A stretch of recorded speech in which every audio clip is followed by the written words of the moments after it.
আসসালামু আলাইকুম সুপ্রিয় শিক্ষার্থীবৃন্দ, অনলাইন ক্লাসে তোমাদের সবাইকে স্বাগতম। আমি ফৌজিয়া সুলতানা, প্রভাষক, সমাজকর্ম বিভাগ, মালখানগর ডিগ্রি কলেজ, সিরাজদি খান, মুন্সিগঞ্জ। আশা করি তোমরা সবাই ভালো আছো, সুস্থ এবং নিরাপদে আছো। তোমাদের সাথে আজকে আমার দ্বিতীয় ক্লাস। আজকেও আমি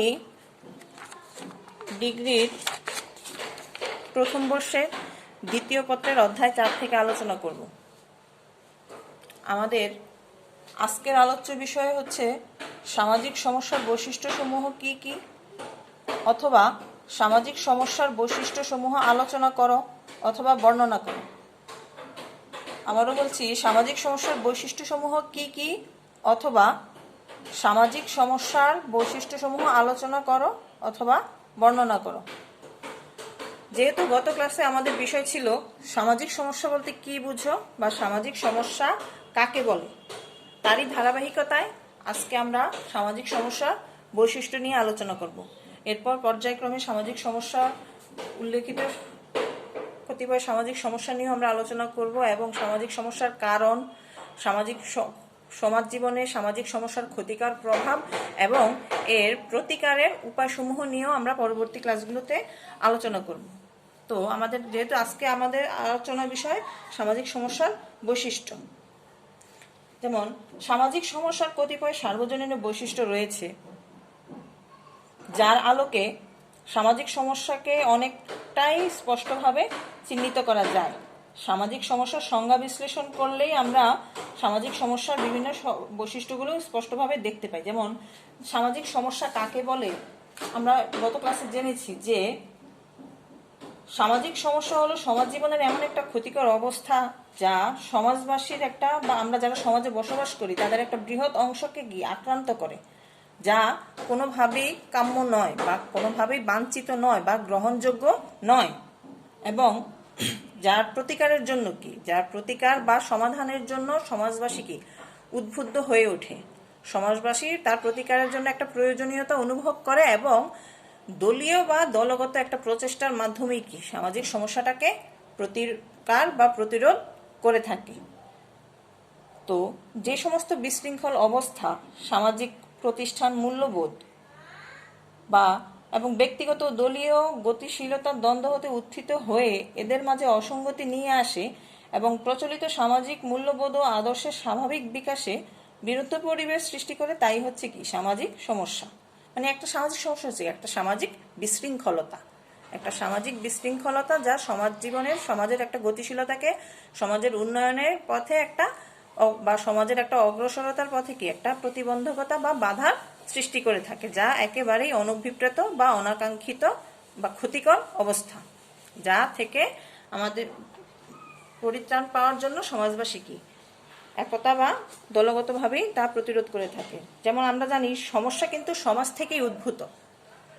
সমাজ গতিশীল, তাই সমস্যাও সমাজের কি একটা চালিকা শক্তি, আর এটার প্রতিকার সমাজ থেকেই সম্ভব। তো আমরা আজকে বৈশিষ্ট্যসমূহ দেখি যে বিভিন্ন সংজ্ঞা, বিভিন্ন মনীষী, প্রতিষ্ঠান বা বিভিন্ন ব্যক্তিবর্গের সংজ্ঞাসমূহ বিশ্লেষণ করে আমরা সামাজিক সমস্যার কি কি বৈশিষ্ট্য পাই দেখি। যেমন এখানে কিছু বৈশিষ্ট্য দেওয়া আছে, আমি একটা একটা করে তোমাদের সাথে সেগুলো বর্ণনা করে যাব এবং ব্যাখ্যা দিয়ে যাব। যেমন 1 নম্বর বৈশিষ্ট্য কি, সমাজ থেকে উদ্ভূত। সামাজিক সমস্যার অন্যতম এবং প্রধান বৈশিষ্ট্যই হচ্ছে কি এটা সমাজ থেকে উদ্ভূত। যেমন আমরা আগেই বলেছি যে সামাজিক সমস্যা সমাজ থেকে উদ্ভূত এবং এটা সমাজ থেকেই সৃষ্টি হয়ে থাকে। যেমন সমাজ ব্যবস্থার অপর্যাপ্ততা ও সামাজিক বিশৃঙ্খলা থেকে সামাজিক সমস্যা জন্ম লাভ করে থাকে।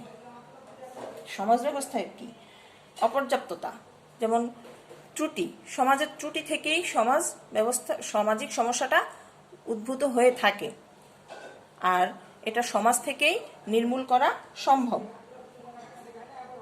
যেমন সামাজিক বিশৃঙ্খলা, ঐক্যবদ্ধতা, কোনো সমাজে যদি কোনো ঐক্যবদ্ধতা বা সুশৃঙ্খল একটা নীতিমালা না থাকে, সেখানে কি একটা বিশৃঙ্খলা তৈরি হয় এবং বিশৃঙ্খলাটা থেকেই একটা সমস্যা তৈরি হয়। তাই আমরা বলতে পারি যে বিশৃঙ্খল সমাজ ব্যবস্থা বা সুশৃঙ্খলতার অভাবে যেই সমাজ ব্যবস্থায় কোনো সুশৃঙ্খলতা থাকবে না, নিয়মাবলী থাকবে না, রীতিনীতি থাকবে না, সেখানে কি একটা বিশৃঙ্খল পরিবেশ তৈরি হবে এবং সেখান থেকে কি সামাজিক সমস্যা সৃষ্টি হবে।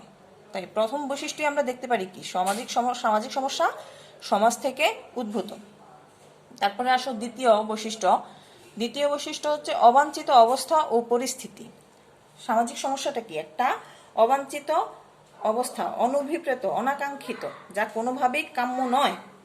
যেমন মানুষের মধ্যে উৎকণ্ঠা, হতাশা, নৈরাজ্য এবং অস্বাভাবিক ও অস্বস্তিকর অবস্থার জন্ম দেয় এবং মানুষের যে একটা স্বাভাবিকতা, স্বাভাবিক একটা শক্তি, স্বাভাবিক একটা গতিশীলতা, সেটা কি একটা ক্ষতিকর একটা প্রভাব বা একটা বাধা তৈরি করে ফেলে। সামাজিক সমস্যা কি একটা যে কোনো উন্নয়নের, দেখো কোনো একটা গতিশীলতার পথে একটা বাধা তৈরি করলে কি সেখানে একটা বাধা, একটা বিশৃঙ্খলতা, একটা প্রতিবন্ধকতা তৈরি হয়। যেমন সমাজের অগ্রসরের পথে যদি এই ধরনের অনাকাঙ্ক্ষিত বাধা বিপত্তিগুলো আসে তখনই তৈরি হয় কি একটা অবাঞ্ছিত অবস্থা ও পরিস্থিতি, যা একেবারেই কাম্য নয়। তারপরে 3 নম্বর বৈশিষ্ট্য দেখো অধিকাংশের জন্য ক্ষতিকর। আমরা সংজ্ঞাতেই পড়েছিলাম যে সামাজিক সমস্যা সমাজের অধিকাংশ লোকের জন্য ক্ষতিকর বা সমাজের একটা বৃহৎ অংশের উপর একটা ক্ষতিকর প্রভাব বিস্তার করে। তারই আলোকে এই বৈশিষ্ট্যটা দেখো যে সমাজের অধিকাংশ লোকের জন্য ক্ষতিকর। যেমন জনসংখ্যাস্ফীতি বা ধরো বেকারত্ব, ধরো দারিদ্রতা, যেমন যৌতুক প্রথা, এগুলা কি সমাজের একটা নির্দিষ্ট একটা বৃহৎ অংশের জন্য কি একটা ক্ষতিকর প্রভাব বিস্তার করে থাকে। যেমন মাদকাসক্তি, বস্তি সমস্যা, তারপরে প্রবীণ সমস্যা, এগুলা কি সমাজের একটা বৃহৎ অংশের উপর একটা ক্ষতিকর প্রভাব বিস্তার করে থাকে। তারপরে 4 নম্বর বৈশিষ্ট্য কি দেখি আমরা, সামাজিক পরিবর্তনের ফল। সমাজ কি সর্বদাই পরিবর্তনশীল। সমাজ কখনই এক জায়গায় স্থির থাকে না। সময়ের সাথে সাথে প্রয়োজনের সাথে সাথে কি সমাজ সর্বদাই পরিবর্তনশীল এবং সর্বদাই গতিশীল। আর এই গতিশীল অবস্থাতে এই সমাজের প্রতিষ্ঠিত রীতিনীতি ও মূল্যবোধের পরিপন্থী। যেমন নারী নির্যাতন, সামাজিক সমস্যা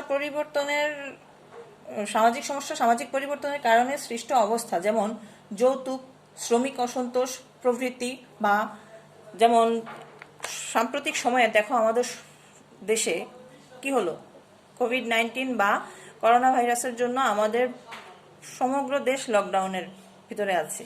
তো এর ফলে কি হচ্ছে, এর ফলে আমাদের অর্থনীতি বা সামাজিক অবস্থান দিন দিন একটা হুমকির মুখে চলে যাচ্ছে। যেমন বিভিন্ন কলকারখানা বন্ধ হয়ে যাচ্ছে বা বন্ধ হয়ে যাবে, সেখানে দেখা যাবে কি কর্মসংকট। আর এই কর্মসংকট থেকে হবে কি শ্রমিক ছাঁটাই, আর এই শ্রমিক ছাঁটাইয়ের মাধ্যমেই হবে কি শ্রমিক অসন্তোষ। ফলে গোটা সমাজ ব্যবস্থা বা গোটা রাষ্ট্র ব্যবস্থা থেকে একটা বিশৃঙ্খল অবস্থা তৈরি হবে। আর এগুলাই হচ্ছে কি সামাজিক সমস্যা।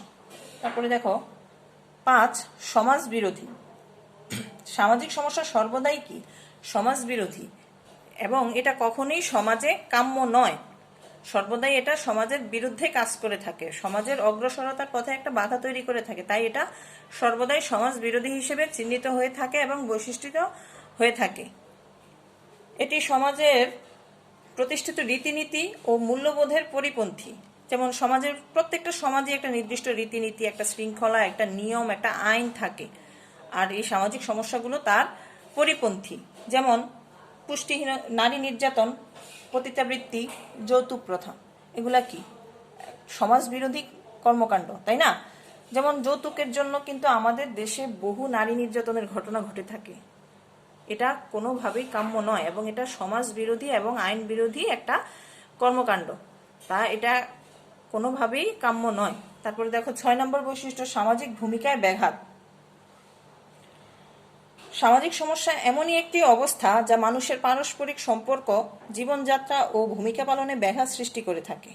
মানে কি সামাজিক ভূমিকা, আমরা মানুষ হিসেবে বা সমাজে বসবাসকারী হিসেবে আমাদের প্রত্যেকেরই সমাজে একটা নিজস্ব ভূমিকা রয়েছে। সেই ভূমিকা পালন করার পথে কি ব্যাঘাত বা বাধা বা প্রতিবন্ধকতা সৃষ্টি করে সামাজিক সমস্যা, যেমন পুষ্টিহীনতা। একটা জাতি, একটা সুস্থ জাতি একটা ভবিষ্যতের কাণ্ডারি, কিন্তু সেখানে যদি পুষ্টিহীনতা বা দারিদ্রতার মতো একটা ভয়ানক সমস্যা শুরুতেই আঘাত করে বসে, তাহলে সে জাতি কখনোই অগ্রসর হতে পারে না। তাই এটা কি সামাজিক ভূমিকার পালনে একটা মারাত্মক ব্যাঘাত বা বাধা তৈরি করে থাকে। 7, দেখো উন্নয়নের প্রতিবন্ধক। সামাজিক সমস্যা সর্বদাই সমাজ উন্নয়ন ও কল্যাণের প্রতিবন্ধক। সমাজকে যতই আমরা অগ্রশীলতার উন্নয়নের পথে বা অগ্রগতির পথে নিয়ে যাই, এই কতিপয় সামাজিক সমস্যা বা এই সামাজিক সমস্যাগুলোর কারণে কি সবসময় একটা বাধা বা একটা প্রতিবন্ধকতা তৈরি হয়ে থাকে, যেমন দারিদ্র্য, বেকারত্ব, মাদকাসক্তি ইত্যাদি। তারপর দেখো ক্রমাগত প্রতিক্রিয়া ও নির্ভরশীলতা। সমাজ পরিবর্তনের সাথে সাথে সামাজিক সমস্যার ক্রমাগত প্রতিক্রিয়া সৃষ্টি করে ও এটি পরস্পর নির্ভরশীল। কোনো একদিকে অসুবিধা বা অসঙ্গতির কারণে অন্যদিকেও তার প্রতিক্রিয়া দেখা যায়, যেমন দারিদ্র্যের ফলে স্বাস্থ্যহীনতা, আর স্বাস্থ্যহীনতার ফলে কি কর্মে অক্ষম হয়ে দারিদ্রতা সৃষ্টি হয়। মানে এটা একটা শৃঙ্খলের, খাদ্য শৃঙ্খল যেমন এটাও একটা শৃঙ্খলের মতোই। যেমন একটা সমস্যা থেকে আরেকটা সমস্যা উদ্ভূত হয়, ওইটা থেকে আবার আরেকটা নতুন সমস্যা উদ্ভূত হয়ে থাকে। তাই কি এটা একটা ক্রমাগত প্রতিক্রিয়া বা নির্ভরশীলতা, একটা সমস্যা আরেকটা সমস্যার উপর নির্ভরশীল। তারপরে দেখো গতিশীলতা। সমাজ পরিবর্তনের সাথে সাথে সামাজিক সমস্যার গতি প্রকৃতি পরিবর্তিত হয়। স্থান, কাল, পাত্রভেদে এর প্রকৃতিতে পার্থক্য পরিলক্ষিত হয়। যেমন ধরো পাশ্চাত্যে বা পশ্চিমা বিশ্বে যে অবস্থাকে দারিদ্র্য বলা হতো বা বলা হয়, তা আমাদের দেশে দারিদ্র্য নয়, তা আমাদের দেশে চরম দারিদ্র্য। তারপরে দেখো 10, বৈজ্ঞানিক ভিত্তি। সামাজিক সমস্যার একটি সুনির্দিষ্ট একটি ভিত্তি বা বৈজ্ঞানিক বা বিজ্ঞান ভিত্তিক একটা বৈশিষ্ট্য রয়েছে, যা আবেগ দ্বারা চালিত নয়। প্রতিটি সামাজিক সমস্যার পিছনে একটা যুক্তিসঙ্গত বৈজ্ঞানিক কারণ বিদ্যমান, তাই না? প্রত্যেকটা সমস্যার পিছনেই কিন্তু কোনো না কোনো কারণ থাকে। কোনো সমস্যা তো আর এমনি এমনি তৈরি হয়ে থাকে না, তার পিছনে একটা নির্দিষ্ট সুনির্দিষ্ট একটা বিজ্ঞান ভিত্তিক কারণ অবশ্যই থাকে। তারপরে দেখো 11, বাহ্যিক ও আত্মগত দিক। প্রতিটি সামাজিক সমস্যার বস্তুগত ও মনোগত দুটো দিক রয়েছে। যেমন বস্তুগত দিক হলো বৈষয়িক ক্ষতির কারণসমূহ, যার ফলে বাঞ্ছিত জীবনযাপন ব্যাহত হয়। যেমন দারিদ্রতার ফলে কি মৌল মানবিক চাহিদা অপূরণ। অন্যদিকে মনোগত দিক হলো কি হতাশা, ক্ষোভ, উত্তেজনা প্রবৃত্তি। সহজভাবে আমরা বলতে পারি দারিদ্রতার জন্য আমাদের কি মৌলমানবিক চাহিদা পূরণ সঠিকভাবে হয় না, আর সে থেকেই কি হয় আমাদের মনের ভিতরে একটা ক্ষোভ, হতাশা বা একটা আক্রোশ তৈরি হয়, যা কি পরবর্তীতে কি আমাদের একটা অপরাধ প্রবণতার দিকে নিয়ে যায়। আমি বারবার তোমাদেরকে বলে আসছি যে সমস্যার পিছনে কোনো না কোনো কারণ থাকে। একটা সমস্যা থেকেই কি আরেকটা সমস্যা তৈরি হয়। যেমন হতাশা থেকে তৈরি হয় কি মনে ক্ষোভ, এবং এই ক্ষোভ থেকেই পরবর্তীতে তৈরি হয় বড় ধরনের অপরাধ প্রবৃত্তি। তারপরে দেখো বাহ্যিক ও আত্মগত দিক, সেটা আমরা আলোচনা করছি। তারপরে দেখো সমাজ স্বীকৃত। সামাজিক সমস্যা একটি স্বীকৃত অবাঞ্ছিত অবস্থা, যা স্বীকৃত নয় তা সামাজিক সমস্যা নয়। যেমন কিশোর অপরাধ একটি স্বীকৃত সমস্যা। যেমন সামাজিক সমস্যাগুলো কি সমাজ কর্তৃক স্বীকৃত হতে হবে, যে হ্যাঁ সমাজ কর্তৃক এগুলোকে সমস্যা হিসেবে চিহ্নিত করতে হবে, তাহলেই সেগুলো সামাজিক সমস্যা হিসেবে বিবেচিত হবে বা আলোচিত হবে। তারপরে পরবর্তী বৈশিষ্ট্য কি আমরা দেখি, জনগণের মধ্যে সচেতনতা বৃদ্ধি। দেখো জনগণের মধ্যে সচেতনতা বৃদ্ধি। সমাজবিজ্ঞানীদের মতে কোনো ক্ষতিকর অবস্থার বিরূপ প্রতিক্রিয়া সম্পর্কে যতক্ষণ পর্যন্ত না সমাজের অধিকাংশ জনগণ উদ্বিগ্ন ও সচেতন হবে, ততক্ষণ তা সামাজিক সমস্যা নয়। যেমন মাদকাসক্তি সম্পর্কে বর্তমানে আমরা অনেক সচেতন, অনেক প্রচার প্রচারণা, অনেক মাদক বিরোধী অনেক কর্মসূচি গ্রহণ করে থাকি। মানে এর মাধ্যমে আমরা কি বুঝি, যে জনগণের মধ্যে যদি সচেতনতা বৃদ্ধি হয়, তাহলে কি সামাজিক সমস্যাটা প্রতিহত হবে বা প্রতিকার করা সম্ভব হবে, এবং সমস্যা আছে বিধায়ী জনগণের মধ্যে কি একটা সচেতনতা বৃদ্ধি হয়, যা সামাজিক সমস্যার একটা অন্যতম বৈশিষ্ট্য।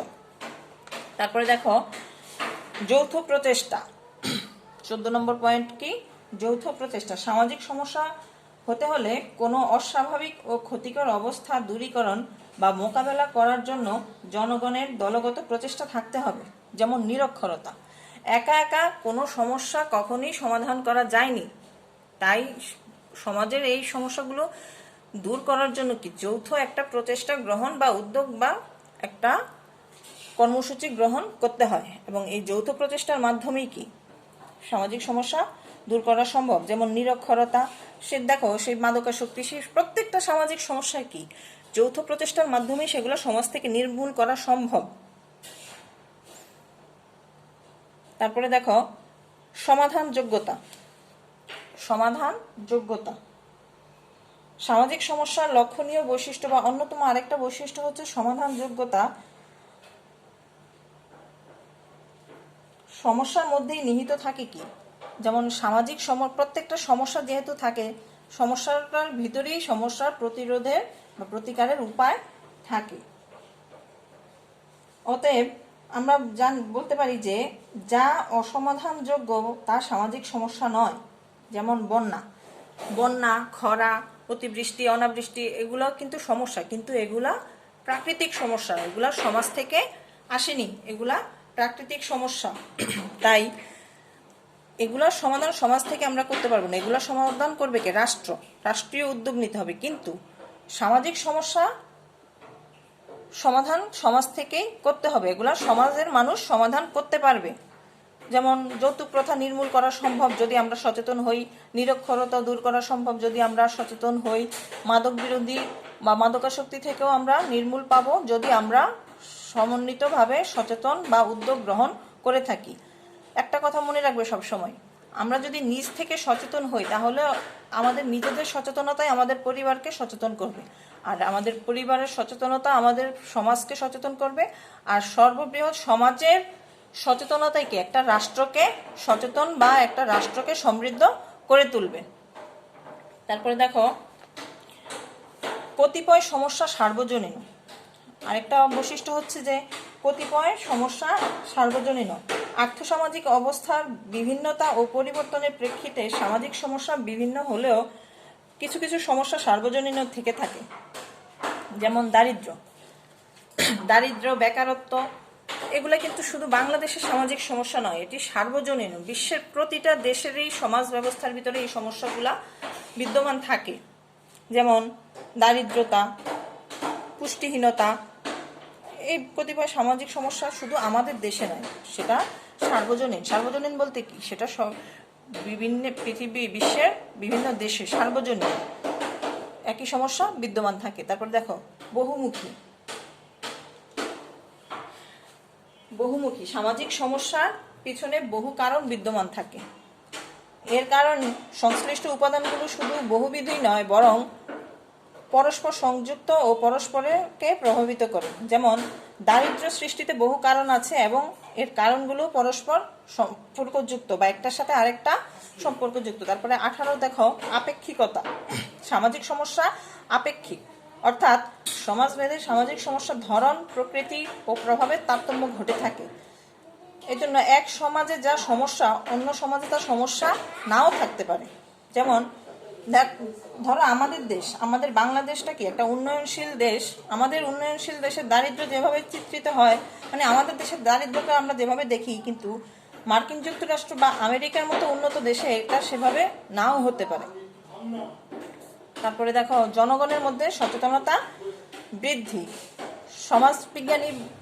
প্রত্যেক সমাজবিজ্ঞানী বা বিশিষ্টজনদের মতে কোনো ক্ষতিকর অবস্থার বিরূপ প্রতিক্রিয়া সম্পর্কে যতক্ষণ পর্যন্ত ওই সমাজের জনগণ উদ্বিগ্ন আর সচেতন হবে, বা ওই সমাজের মানুষ যতক্ষণ পর্যন্ত না এগিয়ে আসবে, যতক্ষণ পর্যন্ত না তারা প্রতিরোধের কর্মসূচি নিবে, ততক্ষণ পর্যন্ত সেই সমস্যাটা সমাজ থেকে যাবে না। যেমন মাদকাসক্তি সম্পর্কে বর্তমানে জনসাধারণ অনেক সচেতন, সে কারণে আমাদের দেশে মাদকাসক্তিটা কিছুটা হলেও কম হচ্ছে, বা জনগণ বা যুব সমাজ সচেতন হচ্ছে। সমাজ থেকে বিভিন্ন প্রচারণা, বিভিন্ন কর্মসূচি যা গ্রহণ করা হচ্ছে, উদ্যোগ গ্রহণ করা হচ্ছে, যার জন্য সেগুলা সচেতন হচ্ছে। তারপরে দেখো, জটিল ও বৈচিত্র্যধর্মী সামাজিক সমস্যা বিভিন্ন দিক থেকে সমাজকে আক্রান্ত করে। সমাজ পরিবর্তনের সাথে এর রূপ, প্রকৃতি, প্রভাব প্রভৃতি জটিল ও বিচিত্র হয়ে উঠেছে। সমাজ কাঠামো যত জটিল হচ্ছে, সমস্যা কি ততটাই গভীর বা পারস্পরিক সম্পর্ক যুক্ত হচ্ছে।